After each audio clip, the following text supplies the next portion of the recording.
It's going to be a very, very competitive game today. I've said it, it's out of my system. Said it. No jinxing it, no saying one-sided games, no more. Hello and welcome to my 11th Circle presents Cricbuzz Live. I'm Gaurav Kapur. With me, Robin Uthappa, Zaheer Khan. Good afternoon, gentlemen. Good afternoon, Gaurav. How are you? I'd like to see, when I went to a playground when I was a kid, I used to love the seesaw. Right? Just, it's up and down, up and down. Sometimes you get a slightly heavier kid on the other side and you're just flying off, and then two of you come on one side, and then, so all of that. We need to see those seesaw games in the World Cup, don't we? Yeah, I think I was telling yesterday that it's going to be an IPL-esque tournament. So I think it's a slow start. It's like a slow starter, but then the guys who start slow, I think we kind of pick up momentum as the tournament goes. And I think we'll get to see better games, once we get 2 or 3 games into the tournament. The Pakistani fans are loving you right now. They're loving you. The Pakistan fans are yes. We had a nice game yesterday. Yes. Yeah. We had a seesaw game, though. Do you know what I mean? Yeah, but it's just keeps Bangladesh beating South Africa. Yeah. I don't think it's an upset, by the way. No, I don't think so either. I think Bangladesh, because Bangladesh have developed, and today if you see, they have 8 guys who've played at least 2 or 3 World Cups. 4 of them have played 4. This is their 4th World Cup. So, you can't say that they're short of experience in any way. I think they're a well-developed side, well-rounded side, and they've, attained a very successful team at home, attaining success outside of their country. So I wouldn't call it an upset. I think it's a well-rounded team who's gone out there and begun well. With most of the Asian teams now, that trend you will see. If they put runs on board, then the match will be interesting, and that's how I think today's game is also going to go about. If Pakistan gets anywhere around 300 or 320, around that, I'm just saying that because Trent Bridge wicket, everyone has been mentioning that it's going to be high scoring. It wasn't the case in the last match when Pakistan played here, but today I think looks like a different day. It looks like a wicket which has produced runs in the past, so hopefully we'll be able to see that. Might not be enough for England because they've been in supreme England can chase 700, 800, they can pretty much chase anything, but we'd be hoping that Pakistan just got, the team and all the players have got their full day's wages today, because apparently they only got half day's wages the last time. It just seemed like, no, listen, do you know that some of the fans actually refunded their money because they came late into the stadium, and this, I've heard, it's a confirmed rumor. That means I can go either side. I'm getting politics into this, man. Who confirmed the rumor? Yeah, it was confirmed by my sources. Which was you? My unnamed sources. Sources close to the action have confirmed that apparently Pakistani fans who came in are like, it's a one-day game. Sometimes you come in on the 15th, 20th over, getting over work and just coming in, and the game was pretty much done. So apparently they got a bit of a refund. But today, everybody's been paid full money. Everybody's there. They're raring to go. It seems like a batting pitch, which actually is probably in Pakistan's favor. This is the new Pakistan in the World Cup, where you look at them and you go, batting definitely slightly stronger than their bowling, and it's never been like that, right? Zach and Robbie have been in the opposite end of that, where the Pakistan bowling, you would look at that and go, ooh, they just keep coming. Yeah, I think for the first time in an extremely long time, Pakistan looked like a better batting unit than a bowling unit. Yeah. I think they seem out of form, and they lost in England against England, but in every game in those 5 one-days, I think in 4 out of 5 one-days, they scored more than 320. Yeah. You can just look there. They scored 361. They scored 358, 340, and only that last one, they're 3 runs shy of 300. Yeah, that one, they played it here. You see high scoring, and that's a good game, right? When you take it down to 3 wickets, 3 balls left. Those are not one-sided defeats. Those are, like you said, seesaw games. Could have gone either way. So I think the batting's in a really good place, but they really want their bowling to kind of come and kick in right now. Right about now would be good for them to kind of build momentum. This would be a good time because they've had contrasting starts. England, of course, blew away their opposition, and Pakistan got blown away by their opposition. But today, Morgan has decided that he's going to field first. Won the toss, of course, at Trent Bridge. So Pakistan, and of course, there's been a lot of talk about the Pakistan team. We were here that day, and we thought that they got the selection slightly wrong, especially with Shoaib Malik missing out in that game with all his World Cup experience. He's back today, and so is Asif Ali. And no surprise, they're adding that power also. But the success of the team is going to be dependent on those top 3, isn't it? They have to lay that platform. If they're able to achieve that, say that first 20 overs in these conditions are going to be the most crucial ones. Yeah. And having played a game like last game what Pakistan has played, you will be extra cautious here. You know, they will be taking their time at the start. You have Jofra to deal with. You have Vokes to deal with. Vokes will be looking to swing the ball.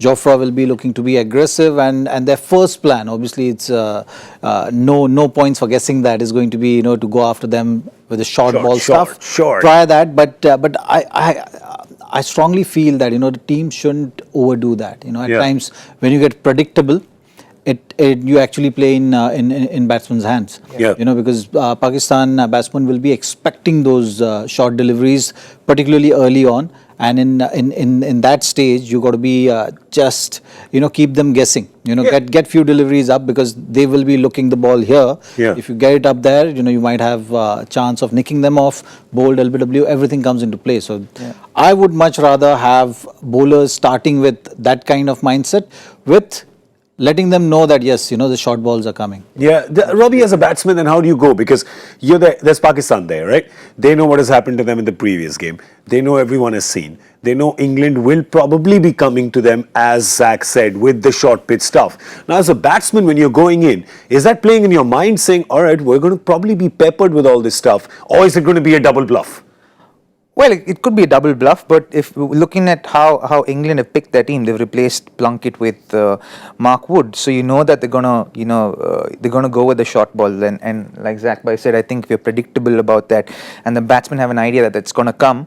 They're gonna go either two ways. Either they're gonna say it's 2 balls in an over, we'll just sit under it, or they'll say, you know, use the uppercut perhaps, and instead of using the pull shot, because if it's hurrying them on, it's better to use the pace of the ball than try and, you know, force the ball with the pull or the hook shot.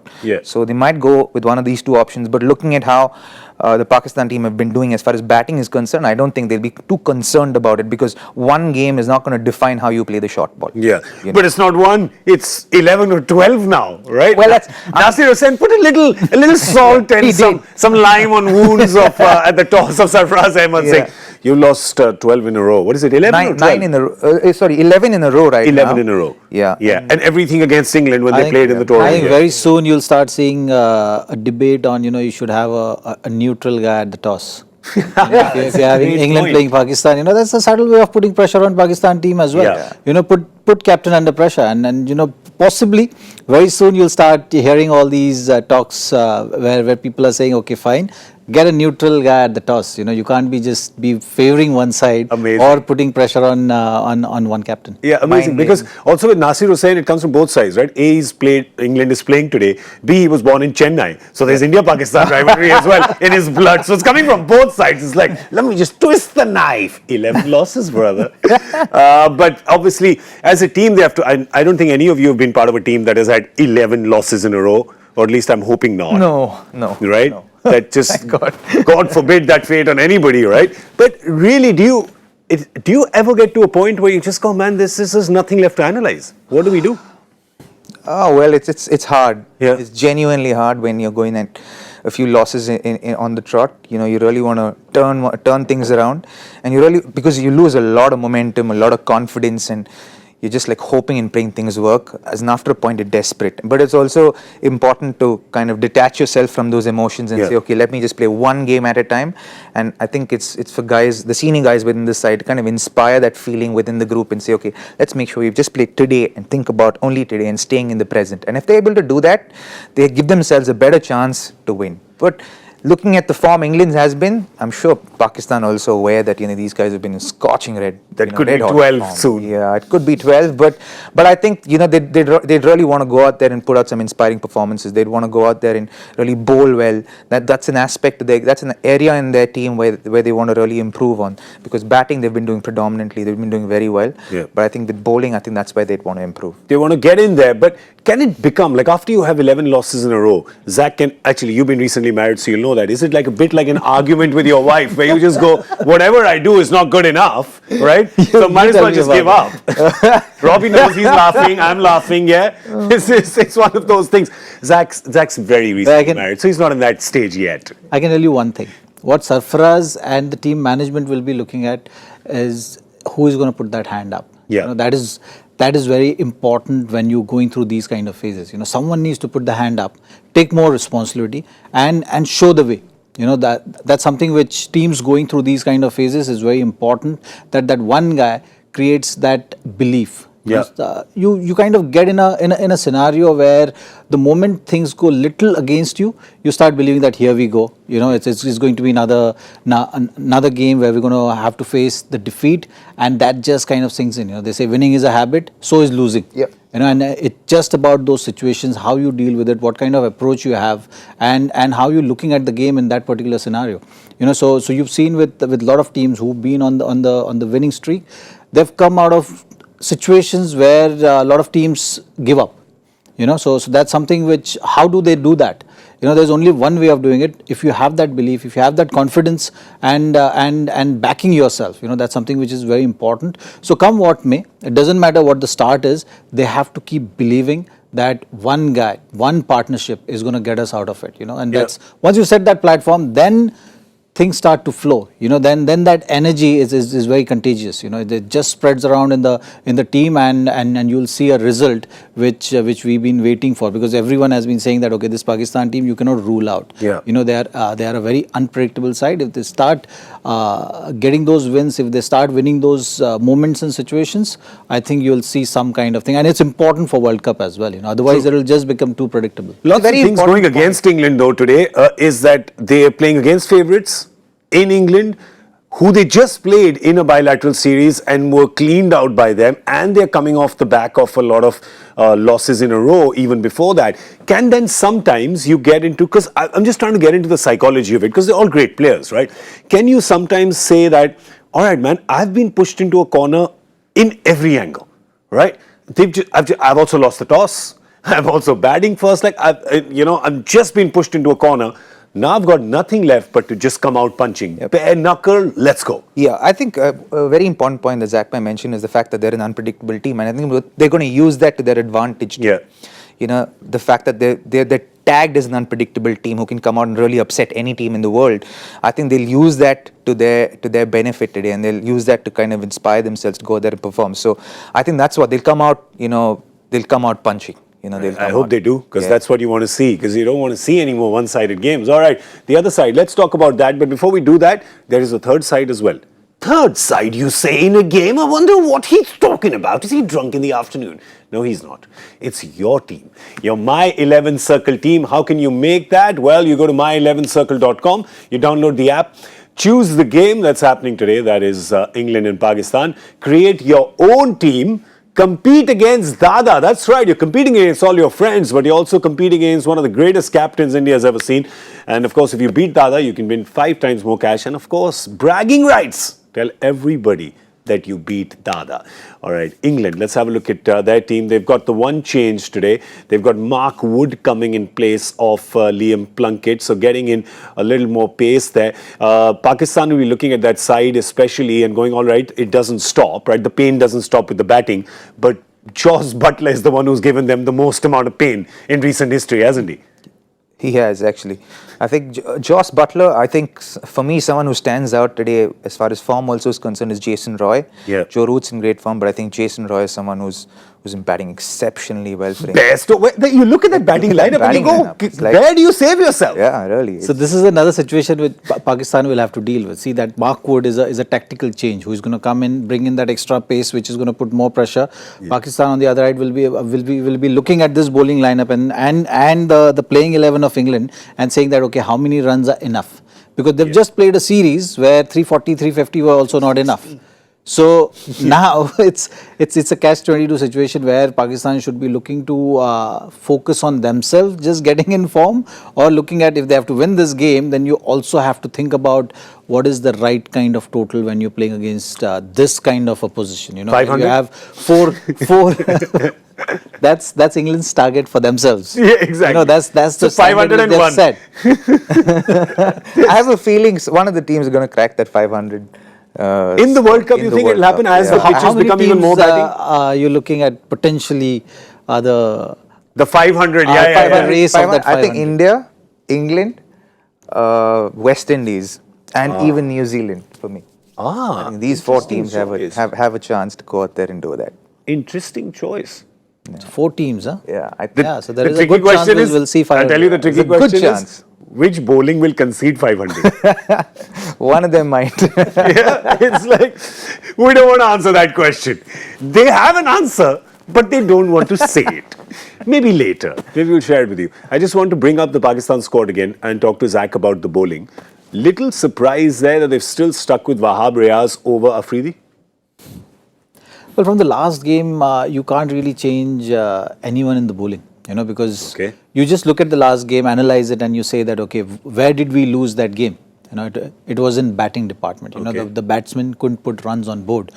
In terms of bowlers, once you pick them in the playing 11, then you have to give them a fair chance. You can't just keep chopping and changing every game. So obviously they've thought about it before they picked that playing 11 for the first match, and Wahab Riaz got the preference over Shaheen Afridi.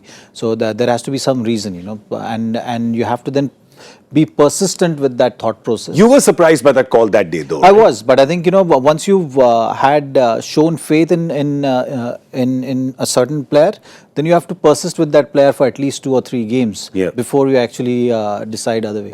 I mean, you look at Mohammad Amir as well, right? I mean, Mohammad Amir, he got the wickets in the previous game. The batsmen had not given him anything to work with, but his form leading up into this, sometimes some selections just surprise you, right? You're like, okay, I didn't really see him do much before this, and even after we'll show you some numbers of his, right? There you go. He was, of course, in some magic form in, from in that year, in 2016, the calendar year. But since the champions that happened 2 years ago, which they won in the summer of 17, from then on, I mean, he's really not being able to get wickets for love or money. Well, yeah, but not a phrase you should use with him, actually. I may want to rephrase that, right? Yeah, but the thing is, someone like Mohammad Amir is like a bowler with the X factor. He can really come out in a tournament like this, really shine. Yeah. For me, someone who's got the X factor in big tournaments, as an example, would be Shikhar Dhawan. Yeah. In all ICC tournaments, he's always done exceptionally from the under-19 days. From back and then, in English conditions as well. In English conditions. Under-19 World Cup, he was man of the series. World Cup man of the series. Yeah. ICC Champions Trophy man of the series. Yeah. He's always done well, and even the previous World Cup, highest run scored for India, I think. I think he was the highest run scorer for India. So he's always done well. So guys like this who have the X factor, you can't really write them off. I even think someone of the experiences, and I don't know if something's up with Shaheen Afridi's health as far as his fitness is concerned. But I think they've done the right thing by sticking to the same bowling lineup. What is also heartening to see is the fact that they've brought in Shoaib Malik and Asif Ali back into their side. And I think they were working with their permutations and combinations, and I think now they'll settle down with this, give these players a few games, and then kind of bring a change in case it's required. They're going to try and play the best side possible. And obviously it's better to make these mistakes in the initial part of the tournament and have a settled side. You see in these longer tournaments which happen for 6, 7, 8 weeks, the team that's had the least number of changes are the teams that end up going in and winning the tournament. Absolutely. That's been there for everyone to see. When analysts look at it, you see the teams that have changed the least number of players within their group is the teams that have ended up winning the side. The funny thing though is that we just found out that these two teams actually haven't played each other from the 2003 World Cup in a World Cup. They didn't play each other in the previous 3 World Cups. So I'm quite liking this format just for the fact that how absurd is it that it's a World Cup and 2 really big teams have not played each other but in 3 editions. This year's format is different. It's the 92 Otherwise format. You had a group, the 92 format where these 2 teams played the final. Boom, boom, boom. I'm just saying, man. I'm just saying. Sorry, you were saying this format. What are you suggesting? I'm not saying anything. I am just here to give the facts for you to make your own conclusions. That's the fact. Yes, that's a fact. 92 World Cup, India, Pakistan, England was the finals. Yeah. And we all remember that finals as well. It was a great final to watch. It wasn't a high-scoring game. It wasn't. Yeah? No. So that's something. It was Wasim Akram, birthday boy today. It was Wasim Akram. At the group stages, Pakistan somehow managed to just just I saw a stat somewhere that they lost the first game similarly to how they lost in this World Cup. Yes. In that World Cup as well. It was a by 10 low-scoring wickets. game. Yeah, very low-scoring game. They didn't do well as a batting unit and failed. And then it was like a 10-wicket victory for the opposite side. So you can't write teams off at such an early stage in the tournament. See, all the feng shui is working. I'm just saying. Just think about it. Don't rule them out. For Pakistan to change things around and turn things around, they need someone like you there right now, GK. Just to give them the pep. Yeah, because these are things required. When you're going through these kind of phases, you just got to keep on talking about positive things. How we've changed it around earlier. What has worked. You look at some kind of synergies just to give you that mental boost of things can change. Yeah, that's why people people have me around, I'm just a really positive guy. I'm so positive, my blood group is also B positive. So that's what I'm saying. I'm that positive a guy. In the 92 World Cup, one person who would have no idea about the 92 World Cup is Jofra Archer, because he wasn't around. Yeah. But he's around in this World Cup. And how impressed were you as a batsman? How impressed have you been looking at Jofra? You've played against him. I have, yeah. He's very unassuming. You don't really expect him as a short run-up. You don't really expect him to bowl as quick as he bowls. He bowls a very heavy short ball. So you know that he's very effective. And I've seen him bowl with the red ball. I've seen some videos of him bowling with the red ball. Really swings the ball a lot. Yeah. I won't be surprised if he's one of the starters in the Ashes that's coming up as well. Yeah, honest to God, I've seen him swing the ball as much as Bhuvi does with the red ball, which is quite surprising. Oh, he does? He does. It's quite a lot. The in-swingers swing like that much, Zakbai. So how deceptive is that run-up though? When you're standing there, you're looking at it, how deceptive is that? Because does your head sometimes almost program you saying, this run-up is going to be 130? Suddenly it's just on you. Like say, it's very similar to Jasprit, you know. Bhumi also kind of walks in, and suddenly he's running in from 10 yards and you're like, oh, you got to get ready for this guy. It's not like he's running in from there, you know. So you really have to get ready. So, and that actually hastens you up as a batsman a little bit in your mind, and that can cause a lot of issues, you know, just in your setup and getting ready in these technical aspects, which hurries you up and probably you're late on the ball, and that's why they kind of have an advantage, I think.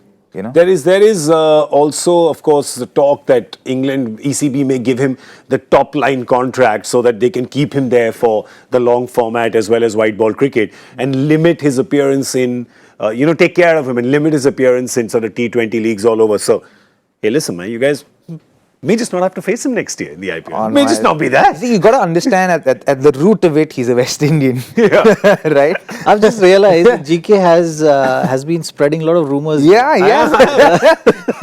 It is just, these are just facts again I'm presenting to you. You can decode them the way you want. But of course, I'll come back to you 10 months later if it does happen with the magic words, I told you so. Save these clips. So like I said, at the root of it, he's a West Indian. Yeah.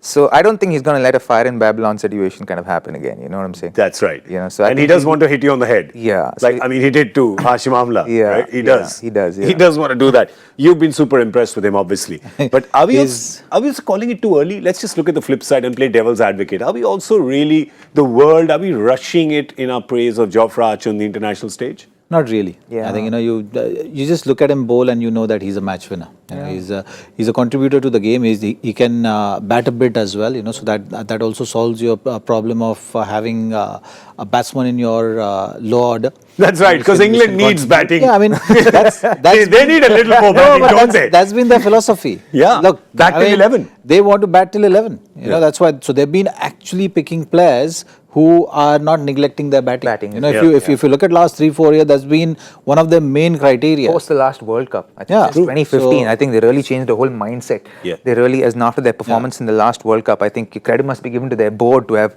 really flipped that mindset and said, okay, we're going to be the most aggressive team out there as a batting unit in world cricket. And I think they've kind of achieved it today. As in, coming into the World Cup, they are pretty much batting till pretty much 11. Pretty much till 11. You're right. 11. They've changed their operating software. All right, let's check if Professor Bhattacharya can challenge your operating software with his question for today. This is the Joy Factor question.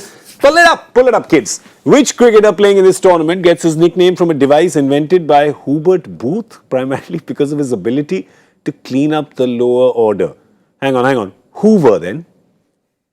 Probably Hoover. Who's Hoover? No. Vacuum cleaner? Hubert Booth. Who's Hubert Booth? Hubert Booth. I think he would be the Hoover guy. Playing in this tournament. Yeah. He's a vacuum cleaner inventor is what my guess is. No? You really think so? Cleaning up the low order. Either broom or it's a cleaning up thing or a vacuum cleaner or a Hoover. Yeah. See, first thing he's not a Eureka. Nobody's got nickname Eureka. He's a bowler to start with, right? He's a bowler, so you just have to see who's been doing that. Yeah. Cleaning up the low order. Or you have to see who, actually, the guy who has the right answers probably already sent it in. On hashtag Cricbuzz Live on Twitter. I'm sure we've already got the right answer. And I can probably guess it from the top 4-5 names who are really quick on it. But right now, it's time to clean up the show with our My 11 Circle Expert Couch prediction. Pakistan batting first. What's your guess, gentlemen? Put your guesses in. What's it gonna be? Okay, so there's a 15-run swing by the way. Yeah, so I'll go at the higher end. So I'll say about 310. 310 from the gentleman. Okay, I'll go 290 then. 290. You've put me in a bit of a quandary, haven't you, gentlemen? What about you? Stook? I'm stoked. I've got nowhere to go. Then I'll go up. You got 310. I'll go 325. Cool. 325. They'll get there today. I have a feeling. Yeah, we really want these 100 over games, right? Yeah. I think all of us are rooting for these 100 over games. Zach, by the way, I sent a message to Zach the other day. I said, Zach. You're saying that to the wrong person. I think he comes here and he puts this energy out there saying that, okay, I want to go home early. I like the short of form. I saw his face when I said, we want a 100 over game, right? And because he was not there yesterday. Yeah, he was. And it was a 100 over game. Yeah, it was a 100 over game yesterday. Yeah, but when the 2 short games happened, I did send Zach a message. I was like, Zachy, it's 2 days. Half day work, full day payment. 2 days. Isn't it, man? For everybody involved in it. But as fans, obviously, you want to see, I don't want to see a 100 over like slow game. I want to see a 100 over action-packed game. Correct. I basically want to see a T20 game 2.5 times. Right? That's what I want to see. And hopefully we'll get that today. Well, we'll see you at the end of the 15th over on Cricbuzz Combox. Right now is all we have time for on My 11th Circle presents Cricbuzz Live. Thank you for watching.